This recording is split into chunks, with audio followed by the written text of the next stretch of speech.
BRS leaders were doing this, we wouldn't need to give it much thought. Their words are not even worth taking seriously. Some people, under the guise of retired Telangana engineers, are pushing the BRS political narrative. Similarly, BJP MP Atala Rajender Garu, a former minister in the previous BRS government, who even had the Justice Goose Commission investigate the Kaleshwaram project, has adopted the BRS stance and appealed to this government. He demanded that the government immediately lift Godavari waters through the Kanapali pump to solve the problems of North Telangana farmers. Yes, yep. We have nothing against Rajender Garu, and we respect him, but we are in no position to respect these statements. These statements. Had he shared his thoughts with the concerned minister or National Dam Safety Authority, NDSA officials before speaking and made suggestions to the government accordingly, his respect would have only grown.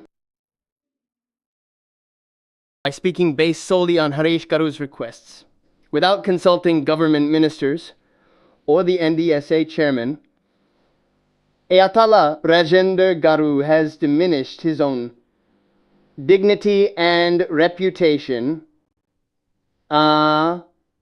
bis and reputation. Regardless, given that some retired engineers are working under the guise of Telangana activists to help the BJP and BRS portray this government as failing, we have called this press conference to present the facts to the public. We organized this urgent press conference so that we could clarify the facts to our journalist friends, enabling you to inform the public during your discussions. I've spoken many times about the changing of project names and estimates for Purangita Chavela, so I don't want to go into deep detail about that now. Let's take a cutoff date. June 21, 2019, when the then Chief Minister Chandrash Rao Garu inaugurated the Kaleshwaram project. I have decided to limit my talk to the events occurring from June 21, 2019 onwards. After the inauguration of the Medigada, Anaram, Sundila, and Kanapali pump houses, namely Lakshmi, Saraswati, and Parvati on May 18, 2020. There were defects found in the construction of the Medigada barrage. Rectify these defects immediately. Executive Engineer B.V. Ramana Reddy Garu wrote a letter back then during the previous government warning that the barrage itself was in danger. Clearly, B.V. Ramana Reddy, Executive Engineer Kaleshwaram project, wrote to the project manager L&T DES regarding the joint venture on May 18, 2020. He clearly stated, in view of the forthcoming monsoons, the agency M/is L&T PEE's joint venture is requested to attend to the damage occurred to the CC blocks, wearing coat, etc., and ensure that they are well ordered at the earliest. Clearly, Within 11 months of the project's launch, there were flaws in the construction of the Medigata Barrage. A letter was written in May before the upcoming rainy season. With rains starting in June and July, you were urged to rectify these flaws immediately so that we could properly utilize this lift irrigation project during the upcoming monsoon. Meaning, when Chandrasekhar Rao was the Minister of Irrigation, flaws in the Medigata Barrage were discovered within 11 months of the project's inception. And the executive engineer wrote a letter to the relevant agencies to fix them. However, due to negligence, the issue grew, eventually leading to the collapse of the Medigata Barrage. This is the first incident. The second incident occurred on July 14, 2022, when floodwaters surged in the Godavari, causing the safety wall at the Kalapalli Anaram pump house to break, leading to floodwaters submerging and completely damaging the Kalapalli pump house. That was in July 2022, and it was not fixed. Repairs were never fully completed, and even today the Kalapalli pump house is not 100% operational. On October 24, 2023, just 4 years after the project was launched, the Medigata Barrage sank. On October 22, the project AE went and filed a complaint at the Mahadevpur police station. And the Medigata Barrage sank on October 21, 2023, the very next day. On the 22nd, an FIR was filed at the Mahadevpur police station stating that the project had sunk while Chandrasekhar Rao was the Chief Minister and Irrigation Minister and demanding an immediate investigation. After that, on October 22, in 2023, while KCR was still Chief Minister, the National Dam Safety Authority immediately appointed a committee to investigate this project's collapse and submitted a preliminary report on November 1, 2023, while Chandrasekhar Rao was still Chief Minister.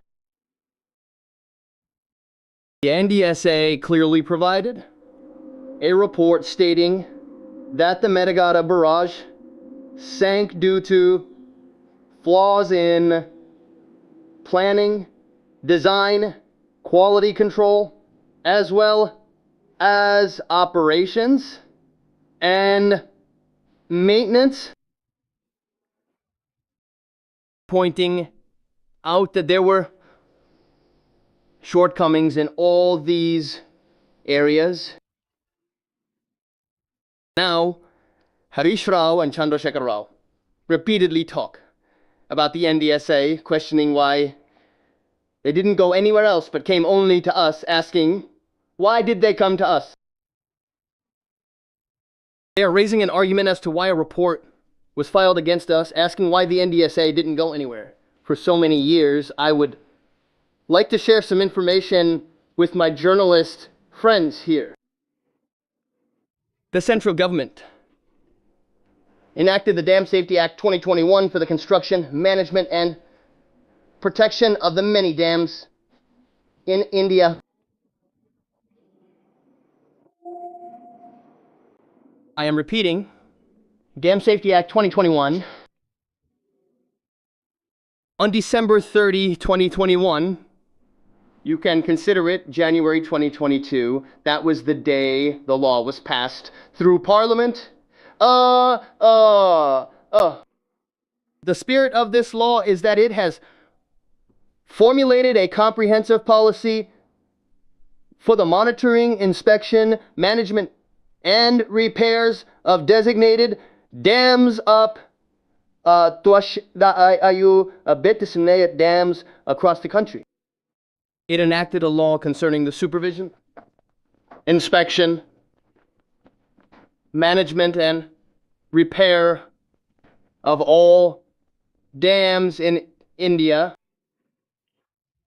Implementing the provisions of this act is the legal responsibility of the dam owners. This means the owners of dams like Srisailam, Nagarjuna Sagar, SRSP, Medigada, Anaram, Sundia, or any other dam in Telangana state is the government.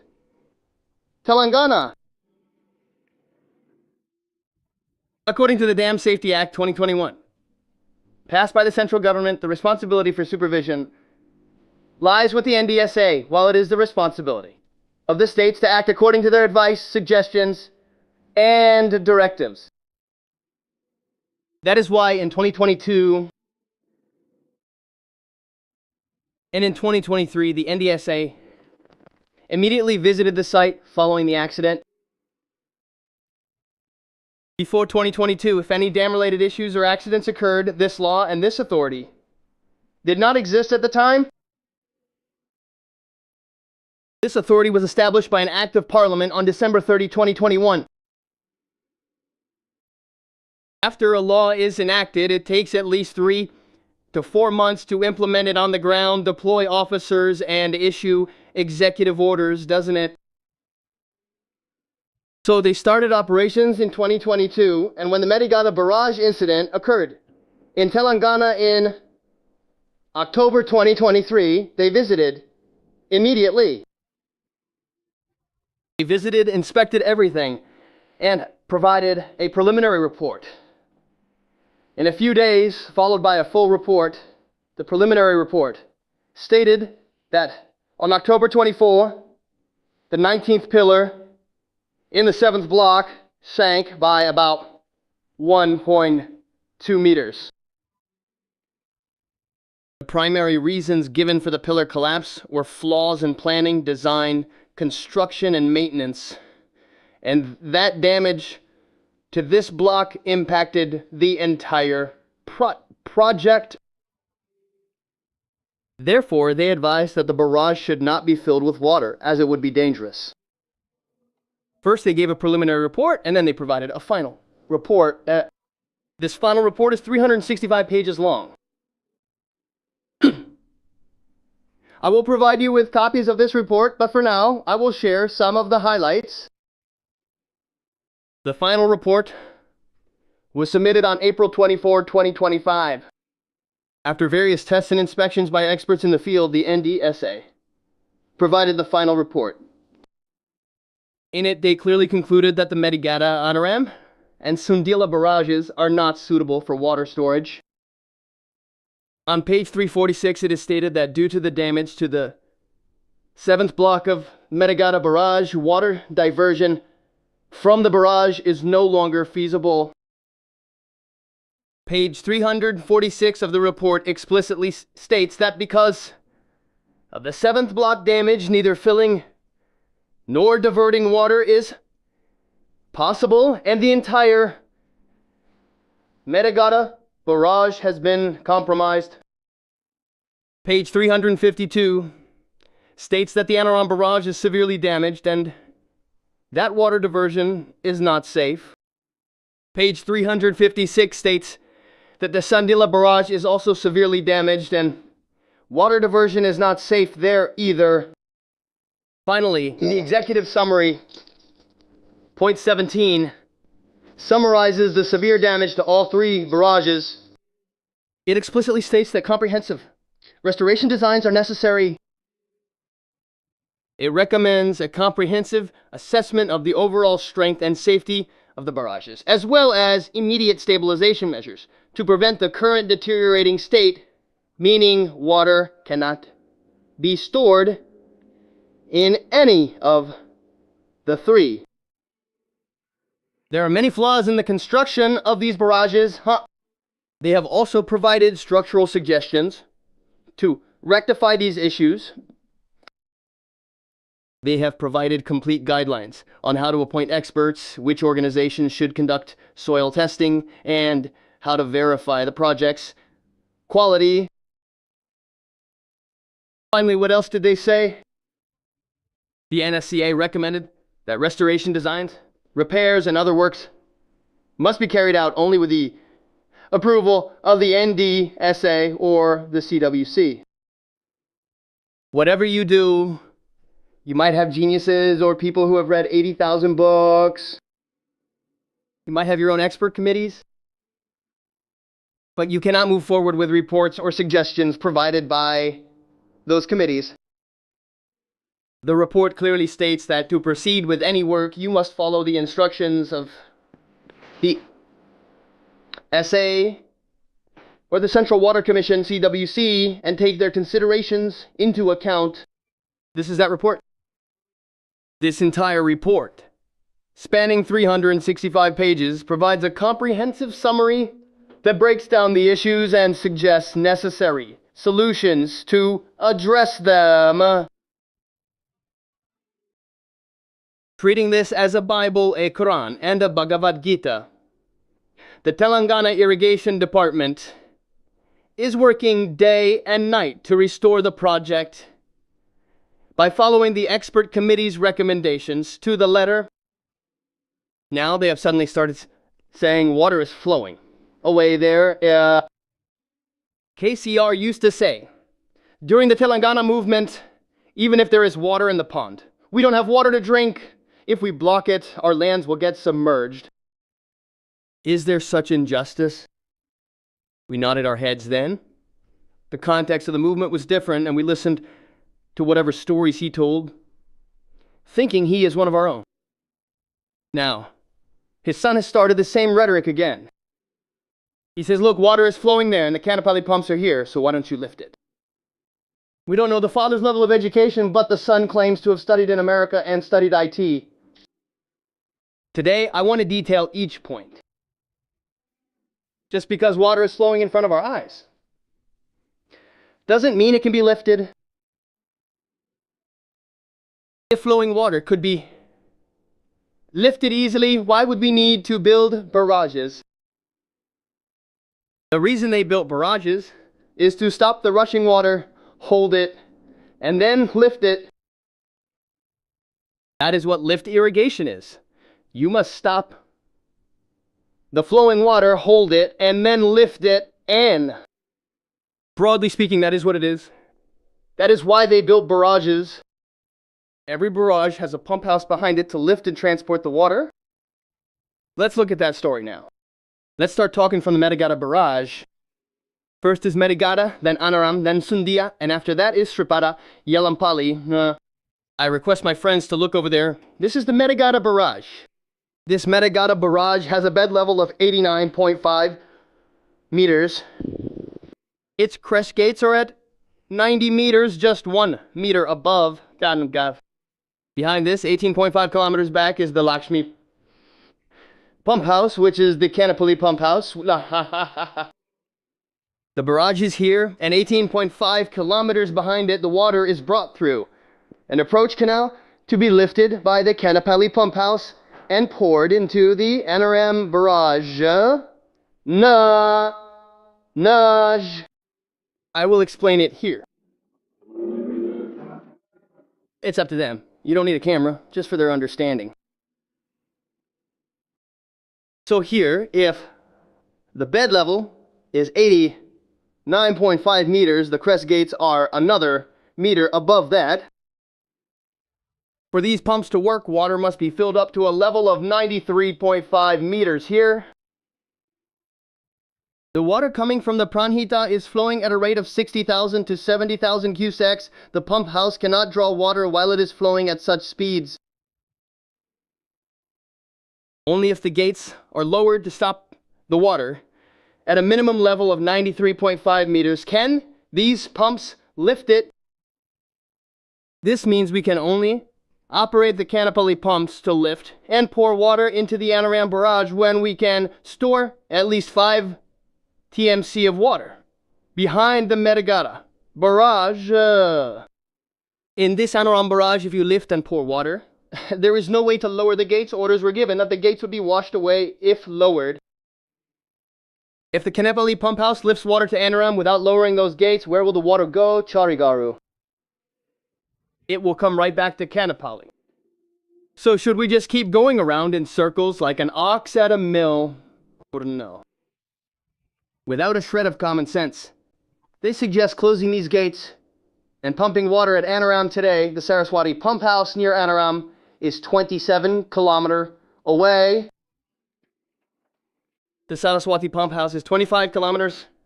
This is the Anaram pump house. Anaram pump house. Its approach channel is here, and its pumps are right here. There is exactly a 25-kilometer distance between the Saraswati pump house and this Anaram barrage into. This is nearly 25 kilometers. Water must be stored for a stretch of 25 kilometers. To store it, if we close the Anaram gates, how much height must be maintained? I'll tell you the levels. The bed level is 106 meters. And the crest level of the gates is 107 meters. You need to fill water up to 10.5 meters above the 107 meter mark, meaning nearly 116.5 meters of height. Only then will these pumps operate. If you open these gates now, if you pump from Kanapali to Anaram, the water will just flow right back down. So now they are showing off all their intelligence, trying to hoodwink the people, smear the government, blame us, and lead the public into ruin. The NDSA clearly stated this for every barrage today. What are the flaws in it? What are the necessary precautions to be taken? They said that under no circumstances should you lower the gates until repairs are done. Keep all the gates lifted and open. That is why we have kept all these gates lifted, to let the water flow through as it comes now. If we lift at Kanapali and pump to Anaram, but the Anaram gates aren't closed, won't this water just flow back to Kanapali? That is why pumping it up today is not possible. We cannot pump at Kanapali without closing the Medigata gates. And we cannot pump at Saraswati without closing the Anaram gates. From there, only if we close the Anaram gates and store nearly 4 to 5 TMCs at a height of 116.5 meters will these pumps work. To pump from these pumps and send it to Sundila, the Sundila bed level is 118 meters and its crest level is 119.5 meters. To lift water from this Saraswati pump house, you would need to store water up to a height of 126.5 meters. So you would need to close the Sundila gates to store water up to 126.5 meters, meaning you would have to maintain a water height of nearly 20 meters today. Watch. Given the current situation, without doing anything, we cannot close these gates. According to the NDSA report, these gates cannot be closed. If you don't close them and pour water, even if you bring water to Sundila, it will come to Anaram, and if Anaram water comes to Medigata, that water will flow into the Godavari. It will flow into the Bay of Bengal. Only after filling here, if we lift from here, will it reach Sripada Yelampali, the barrage located here. So, only when we close the gates at all 3 barrages and increase the water storage will the Parvati pump house near Sundila work, and only then can it pump water to Sripada Yelampali. From Sripada Yelampali, how should the water move? Because Sripada Yelampali has been operational for the last 20 years. We have been getting drinking water for Hyderabad from Sripada Yelampali itself. Where did the water from Malanasagar come from today? How did the water come to Malanasagar? How did it come to Kandapachama? How did it come to Ranganaksagar? While speaking foolishly, without palm trees, Sripada Yelampali is the oxygen source. Sripada Yelampali is the heart of this Kaleshwaram. Medigata is the backbone. The backbone is broken, and the man is in a fix. The rest of the circulation happens through this heart. If the project is in this state, you mislead people asking if you will lift or pour, threatening us that we must submit to you, and stating that even at 118 to 126 meters, meaning 8.5 meters of height, water must be stored in Anaram. Unless we store 8.5 meters of water, whether in Anaram, Sundila, or anywhere else, unless we store 5 or 6 TMCs in them, These pump houses will not work. Now, if the NDSA says not to close those gates, you say, no. You can lift the water even if the gates are not closed. If you ask if water can be lifted from Kanapali, media friends, you tell us there is no way to lift it near Kanapali. Unless 93.5 meters of water is stored at the Metagata Barrage, then the Kanapali pump house works to store 93.5 meters of water. At least 5 TMCs of water must be kept there. The same principle applies to Anaram, and the same principle applies to Sundilla. If lifted from Sundilla, it reaches Shipada, Yelampali, Ladi. This is the story of these lifts. Now they are. The BRS is in a hurry and desperate.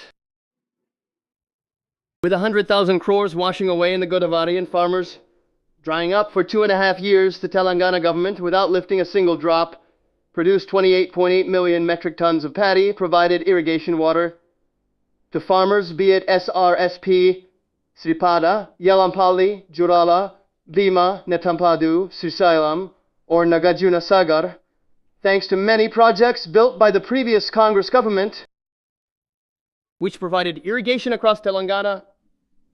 What they built has collapsed. The 100,000 crores spent in 3 years ended up in shambles. It all washed away. Now they are trying to defame us. Now I would like to bring another matter to your attention. Recently, on June 30, 2026, the Government of India, Ministry of Jal Shakti, Department of Water Resources, RD and GR wrote a letter to us, to the Telangana government. The essence of this recent letter, dated June 30, 2026, is the subject: Constitution of Technical Oversight Committee for Rehabilitation Measures of Kaleshwaram Barrages. To rehabilitate this regarding all 3 barrages on Kaleshwaram, they gave clear instructions and appointed a committee. The composition of the committee is as follows. The name of the expert / member level member, a technical member from NDSA was made the chairman. The director of designs, CWC, is a member. The director of designs, Gates, CWC, is a member. A representative from CSMRS, not below superintending engineer level, was appointed as a member. A representative from CWPRS, not below superintending engineer level, was appointed as a member. 3 representatives from the state government of Telangana, not below superintending engineer level. A 6-member committee was constituted to monitor and advise on the rehabilitation measures of the Kaleshwaram project from time. And they gave clear instructions. The terms of reference of the committee are as under: to provide technical advice on the design and rehabilitation proposals of the barrages submitted by the project authority. Visit the project and project site as and when required. The Technical Oversight Committee may invite any other representatives of the state government of Telangana and such other domain experts, including international experts, as it may consider appropriate for the discharge of its functions under the above TOR. Point number 4. The construction investigation and quality assurance and quality control shall be carried out by the project authority only. The project authority shall inform the committee of the changes, if any, carried out during execution of the advice of the committee on the rehabilitation proposals. The 5th point, the project authority shall provide all necessary technical support and logistics for the visits of the committee. Manoj Kumar, Senior Joint Commissioner and so on, gave this on June 30th. Do not play games. Do not mess around. You are intelligent. You have read 80,000 books. Don't show off your intelligence. Enough of the show. Stop it now. He said in the report. After this report, it has been 11 days since June 30th, 2026. If we count from today, the 11th 11 days ago, the government of India's Ministry of Jal Shakti clearly formed an authoritative committee consisting of technical experts and advised the state government to adopt a complete system for the restoration of the Kaleshwaram project. I am now asking you, my journalist friends, there are two committees before us. One is the expert committee led by the NDSA. The second committee is the Kiladi Trickster Committee led by KCR. I have clearly stated who the members of the Tricksters Committee are. Which department members? Who is the chairman? Who are the members? In the Tricksters Committee, KCR is the chairman, and Harish, KTR, and Rajender are the members. Now I am asking the intellectuals of Telangana, those who were neck deep in corruption under the guise of retired engineers who are still misleading the people today, pretending that retired Telangana engineers are intellectuals. The mistake we made was not removing them and putting them in jail, because they were also partners in the loot. They made KTR and KCR do these wrong things and looted crores of rupees from the contractors. The man who comes today under the mask of a retired engineer and gives foolish advice was a member of the committee formed by the Telangana state government right after Telangana was formed. That hero, that brave man on 21/17. On the 15th, he issued UO number 28 with a committee of retired senior engineers. In that, they formed a committee with retired C. Anantaramulu, retired C. Venkataramana Rao, retired C. Chandramuli, retired C. Damodar Reddy, and retired E. Shyam Prasad Reddy. What report did that committee give? The construction of a barrage at Medigada is not good. Not only is it a financial, but building it here will cause a lot of damage. They are the same people who suggested building a barrage at Vemulapalli on the Pranahita River if you wanted to divert it from Tumidi. After personally giving all the advice that construction here is wrong and costs would go up, Shyam Sundar Reddy and Shyam Prasad Reddy are now coming out and singing a different tune because they weren't sent to Cherlapalli jail. If they had been sent to Cherlapalli, they would have known. They are trying to portray us as culprits before the public by using such wicked people, hiding behind masks and pressuring us with this Kalari committee regarding the mistakes made by them and their bosses. That is why I want to make a direct appeal to Atela Rajender today. These Kiladi committees he has joined recently. Well, maybe Rajender is trying to wash away some of his past sins. I don't know. I don't know. Because back then, the Ghosh Commission itself summoned and questioned them because their partners were involved. Having done all this, I want to address 2 points today. 1, the state government has 2 committees before it. One is the NDSA committee, and the second is the Kiladi committee. The state government has decided to follow the suggestions of the NDSA committee precisely.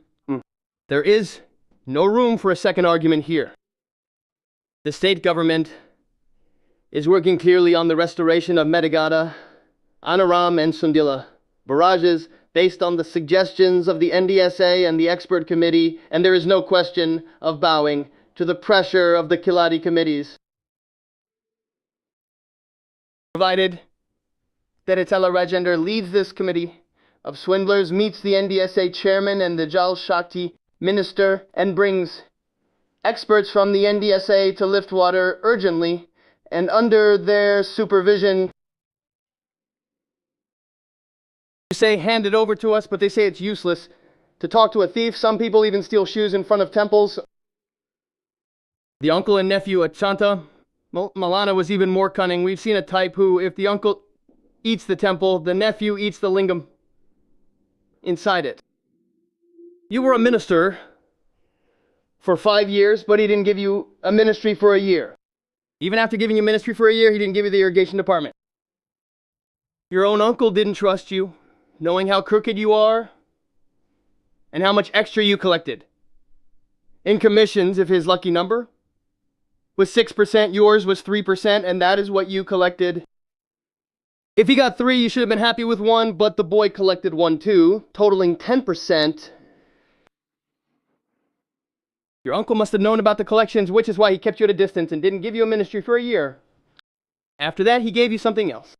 Now he comes and asks us for the department he wants, because some contractors haven't paid the old commissions.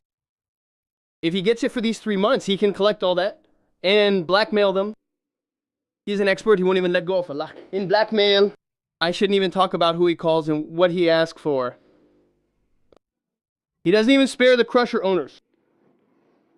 With an association that collected even for the last funeral rites, did you bring me anything?